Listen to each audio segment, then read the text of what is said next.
po. So, they are Palawan. Tatawag sila Palawan. So, in the mainland of Palawan, meron 3 major tribes. The first one ay Tagbanwa. The second is Batak. The third is them, the Palawan. So, kung familiar kayo sa tawag na Tabunman or Caveman, they are possible descendants. So, dito, since 1976, this village has become their temporary shelter or home away from the mountain. So, they stay for a couple of days, weeks, and months. After that, they will go back to the mountain, and another set of family will go down here to this village, bring in their own product, and sell it to the souvenir shop back in the garden. So, this livelihood program is for them because we noticed that their culture and tradition po ay unti-unti nang nawawala dahil sa tinatawag na life modernization.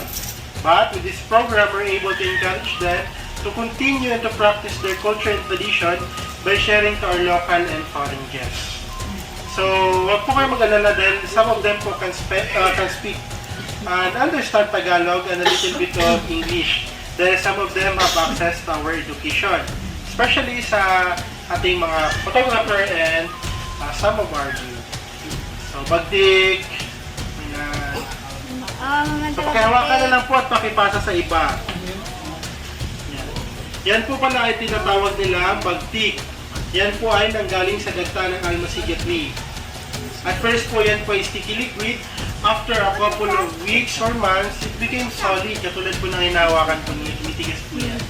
So yan po ang main ingredient sa paggawa ng nail polish, varnish, fiberglass, paints, and other related products. So madami pang mga produktong pwedeng magawa dyan sa Bagdik. So, bakit? Ayan. Sabi niya, ito daw ay bakit nilalagyan nila ng kailang produktong Bagdik. Native backpack nila. So, some of them can carry 30 to 50 kilos na ang kailang produkto pababa paket ng bundok yan. Tinatalian lang nila yan para hindi mahulog ang kailang produktong Bagdik. So, sabi niya, aside the shoulder strap, meron silang head strap to support and carry more weights. Packet pababa ng bundok. And aside from that, they are music lover po. May mga instruments silang ginagamit, their native instrument. And isa na dito, tinatawag nilang gimbal. So yung gimbal po ay gawa sa hollow wood na ilukit. On top, nilagyan nila ng animal skin. Ito ay balat ng baka. And ito naman, malaki na po. Tinatawag nilang agong or gong. Agong. So yung maliit ay tinatawag nilang sana. Pag pinagsama po yung tatlo na yan, yan po ay tinatawag nilang basan or basansel. Also, bakit about that? Pag nakakarinig yan sila ng echo ng agong, ibig sabihin they're communicating with the spirit of their ancestors.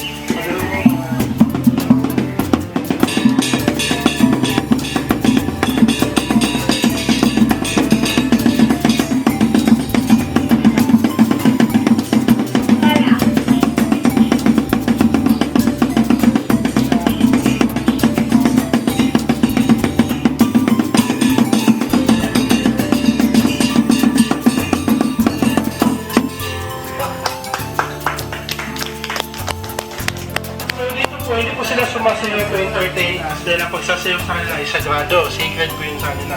Sumasayaw lang sila pag may mga special na okasyon. Katulad ng kasal, good harvest, and wedding. Prayer. Yan. And another instrument na ginagamit nila is their native guitar. Yan is 2-string lang. Tinatawag nila kudyapi or tudungan. Makikita natin yan sa aklat. And ito ay one of the first guitars sa Pilipinas bago dumating yung modern guitar. And now they're going to play bogan, which means bird song.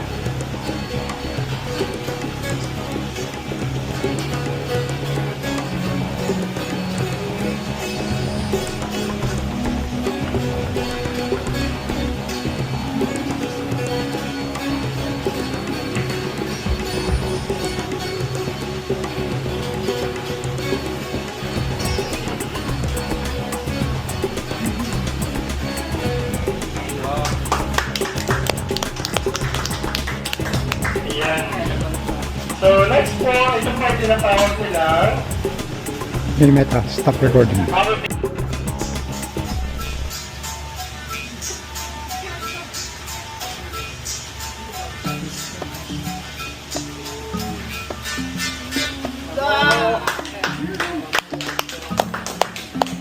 Anyway po, kung gusto niyo po magpasalamat sa kanila, pwede niyo po sabihin Magsupur.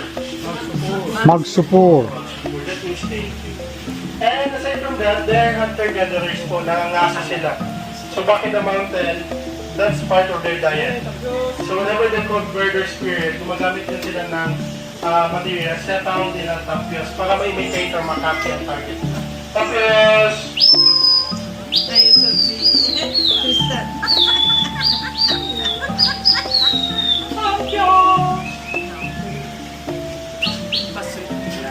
So once visible na yung target nila, ginagamit nila ang tinatawag nilang sapukan or susupit. Tingnan natin yung drawing board, Ma'am Sir. Sabi natin. Oh. Ay.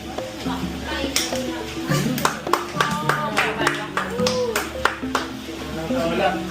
So yan, ganyan po sila mag-hunt ng big animals back in the mountain.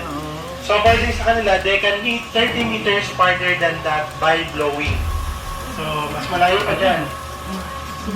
Actually, gumagamit yan sila ng lason, poison. Para mas mabilis mamatay yung big animals like baboy ramo. Yan.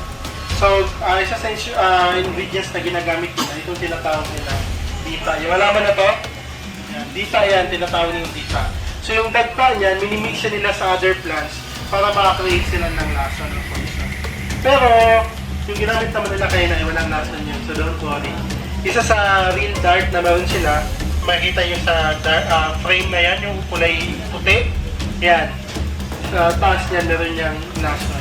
Pero dito, hindi natin sila encourage to hunt, hindi na ganun ka-healthy to reach ang ating environment for hunting. That's why meron tayong donation box para masustain ang livelihood program para sa kanila. At the end of the day, binibigyan man sila ng allowance. Last part po, ito po ay paapoy or create a fire. So bakit naman tayo, wala po silang posporo, lighter, para mapagpaapoy. So meron lang silang three materials sa pamamaraan nila para mapagpaapoy. Natawag yun nila, ito first ay flintstone or buhay na bato, lublo, ito yung native coca nila, and a piece of metal.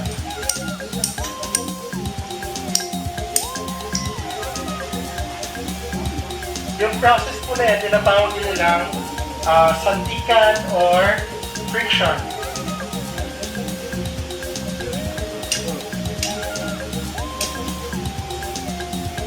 Yan. So makikita nyo, yung smoke ay visible na.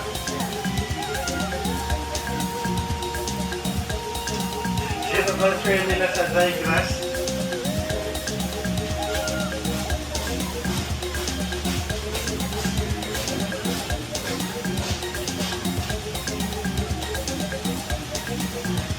Even po yung mga bata, 5 years old na taas, na tinitrain na nila yan kung paano magpapoy.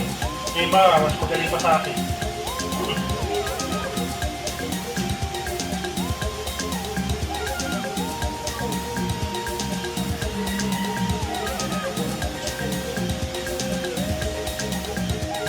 Wala pong sisigaw. Bakit ba sumigaw? Bawal sumigaw. Kuya, hindi na. Nakasigaw siya. Ay, walang sisigaw, walang Don't shout please. hawakan mo kuya. Ito po ang python. Dito ka may kasaan. It's like four. Dito ka sa likod. Wag mo siyang titisilin. Pinch. Thank you. Just hold that. Part po ng livelihood program po. Pang livelihood. Sandali.